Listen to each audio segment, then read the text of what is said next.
आज हम baking powder और बेकिंग सोडा के बारे में ऐसे 3 टिप्स जानने वाले हैं कि जो हर लेडी को और हर होम बेकर को जानना बहुत ज़रूरी है। तो वो 3 चीज़ें क्या है, लास्ट तक वीडियो को ज़रूर देखें।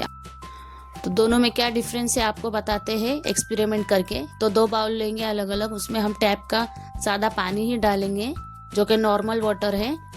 बेकिंग पाउडर और बेकिंग सोडा तो बहुत से रेसिपियों में काम आता है, लेकिन सबसे इम्पोर्टेंट काम इसका केक में होता है। जब तक ये दोनों सही रहेंगे ना, तो हमारा केक भी स्पॉन्जीनेस और फ्लफी होगा। तो सबसे पहले देखिए, हमने बाउल में 1 चम्मच बेकिंग पाउडर डाले हैं।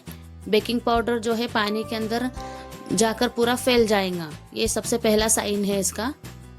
जबकि बेकिंग सोडा का काम अलग होता है, ये पानी के अंदर डालेंगे तो ये नीचे जाकर बैठ जाएगा। तो ये दोनों में डिफरेंस है, बेकिंग पाउडर अलग होता है और बेकिंग सोडा अलग होता है। तो दूसरा डिफरेंस देखेंगे तो जब तक हम चम्मच से इसे मिलाते रहेंगे ना, ये बहुत ज़्यादा झागदार हो जाएगा। बेकिंग पाउडर अपने आप में ही कंप्लीट होता है, इसे फुलाने के लिए आपको कोई चीज़ का इस्तेमाल नहीं करना है इसमें। जबकि बेकिंग सोडा है, इसको कुछ भी फ़र्क नहीं हुआ, जबकि हमने चम्मच से यहाँ पर हिलाए भी, लेकिन ये नमक की तरह पानी में घुल गया, लेकिन रिएक्शन इसमें कोई भी नहीं हुआ।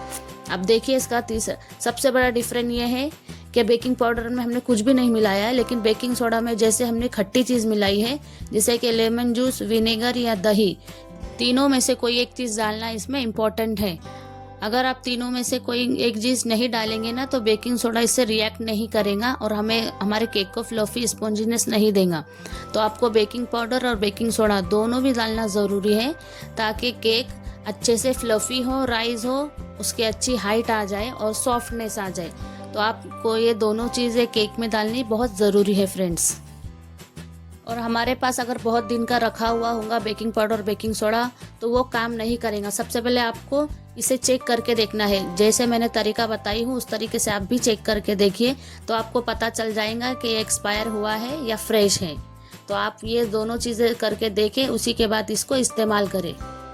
बहुत से लोग परेशान होते हैं कि बेकिंग पाउडर कौन सा है, बेकिंग सोडा कौन सा है। तो ये भी एक साइन बता देती हूँ। तो सबसे पहले बेकिंग पाउडर चेक करेंगे, ये आटे की तरह एकदम सॉफ्ट होता है, जो कि हाथ में भी लग रहा है, आप देख सकते हैं। लेकिन यहाँ पर जो बेकिंग सोडा है, ये हाथ में लगता नहीं है, ये एकदम नमक की तरह खुरदुरा होता है। ये भी इसका साइन है, दोनों की मदद से आप पहचान सकते हैं।